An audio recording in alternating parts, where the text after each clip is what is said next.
কথা আজকে আমি আর বেশি বলতে চাই না, অনেক সময় গড়িয়ে গেছে। তাছাড়া মনটা একটু খারাপ। সকালে ঘুমের তুইটা অনেক তাড়াহুড়া করে রেডিও নাস্তা করার সময় জনরোষ এড়িয়ে অনেকটা ছদ্মবেশে দেশ ত্যাগ করতে বিমানবন্দরে যান সাবেক রাষ্ট্রপতি আব্দুল হামিদ। বুধবার দিবাগত রাতে দেশ ছেড়েছেন সাবেক এই রাষ্ট্রপতি। তিনি থাইল্যান্ডে গেছেন বলে জানা গেছে। তার দেশ ছাড়া নিয়ে দেশ জুড়ে আলোচনা সৃষ্টি হয়েছে।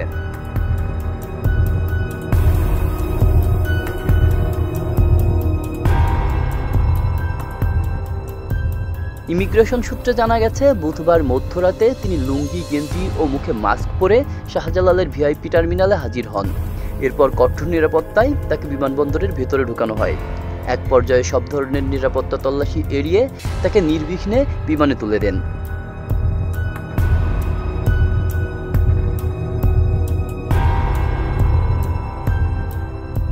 এ সময় ইমিগ্রেশনে তিনি কূটনৈতিক সুবিধার বিশেষ লাল পাসপোর্ট ব্যবহার করেন বলে জানা গেছে।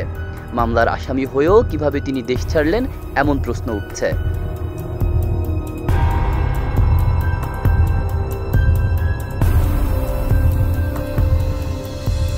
সূত্র জানায়, ওই দিন রাত 1:45টায় আব্দুল হামিদের ব্যক্তিগত গাড়িটি বিমানবন্দরের ভিআইপি টার্মিনালে এসে পৌঁছায়। এ সময় সেখানে দায়িত্বরত নিরাপত্তা বাহিনীর সদস্যরা তার গাড়ি আটকে দেন। তারা আরোহীদের পরিচয় জানতে চান। গাড়ি চালক জানালার কাচ নামিয়ে বলেন, গাড়িতে সাবেক রাষ্ট্রপতি আব্দুল হামিদের পরিবারবর্গ রয়েছেন। এ কথা শোনার পর গাড়িটিকে সেখানেই অপেক্ষা করতে বলা হয়।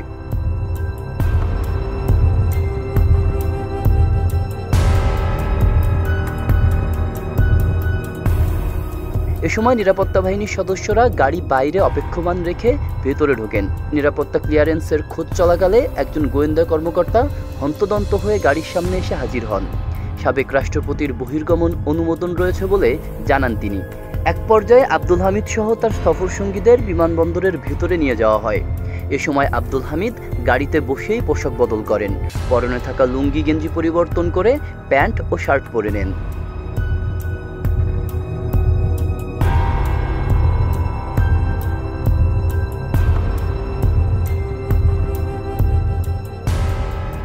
সূত্র জানায়, আব্দুল হামিদের সুবিধার জন্য তাকে বহনকারী থাই এয়ারওয়েজের বিমানটিকে ভিআইপি টার্মিনালের কাছাকাছি আনা হয়।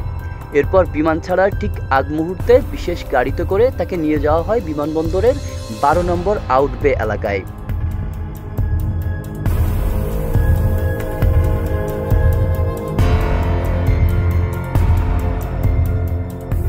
সংশ্লিষ্টরা জানান, এসব আনুষ্ঠানিকতা সম্পূর্ণ হয় কঠোর গোপনীয়তার মধ্য দিয়ে। রাষ্ট্রপতি থাকার সময় 2020 সালের 21 ফেব্রুয়ারি তার নামে 10 বছর মেয়াদী এই পাসপোর্ট ইস্যু করা হয়। 2030 সালের 1 জানুয়ারি পর্যন্ত এর মেয়াদ রয়েছে। শেখ হাসিনা সহ তার সরকারের এমপি মন্ত্রীদের লাল পাসপোর্ট ইতিমধ্যে বাতিল হলেও আব্দুল হামিদের পাসপোর্ট এখনো বাতিল হয়নি।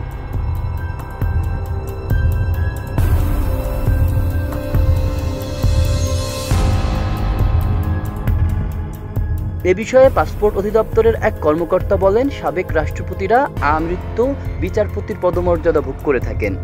এছাড়া বিদ্যমান আইনেও সাবেক রাষ্ট্রপতিদের ব্যবহৃত পাসপোর্ট সম্পর্কে সুনির্দিষ্টভাবে কিছু বলা নেই।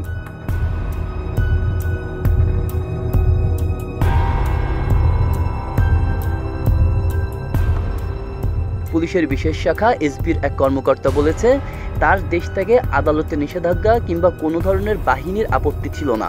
নিষেধাজ্ঞা না থাকায় তাকে দেশ থেকে বাধা দেওয়া হয়নি। আব্দুল্লাহ রফসান জনি, ঢাকা প্রকাশ।